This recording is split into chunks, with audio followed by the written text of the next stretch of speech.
Really open to, a number of them. Doesn't matter. So if the situation presents itself and we can bring somebody in that we see will really help, on the run prevention side of things, and it makes sense, we're open to it. So not beholden to any particular number. If we are able to add an impact pitcher or a couple impact pitchers, I think that'd be helpful. But one of the things that I've said, and we continue to try to, stay mindful of is creating that run differential component. So that can be done by scoring a lot more too. So however that manifests, we'll have to be open-minded to it. So do you have any plans to replace Jacob deGrom in the rotation? Working on those plans. Yeah, nothing official yet. So no, I don't.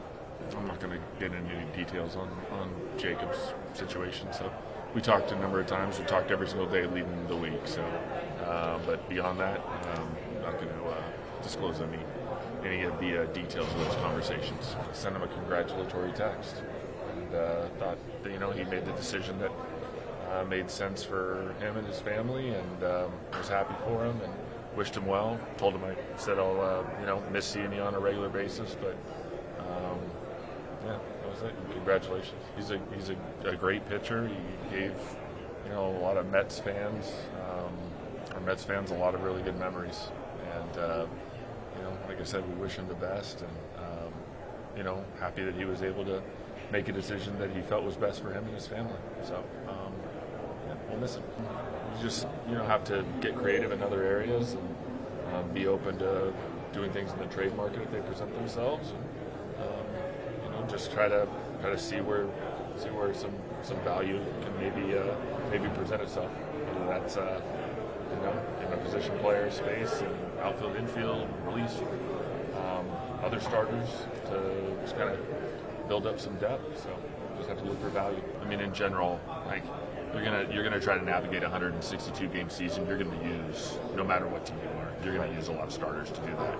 So depth is very important. It's almost two different mindsets for a regular season, and then if you're lucky enough to be playing in a postseason, or you're playing in a shortened season that's very meaningful, having impact at that moment in time, you surge a little bit better than the depth.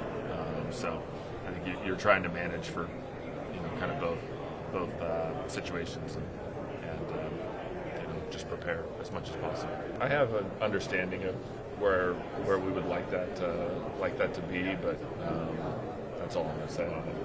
I'm not going to talk about anything beyond that as far as financial parameters. I think the way we want to think about it is just being opportunistic, and if an opportunity comes along based on our valuation, my responsibility is to take that to Steve and then make a call on it. Where do things stand with Nimmo? Still dialogue. He's here, evidently. Do you intend to meet with him here? I wouldn't say.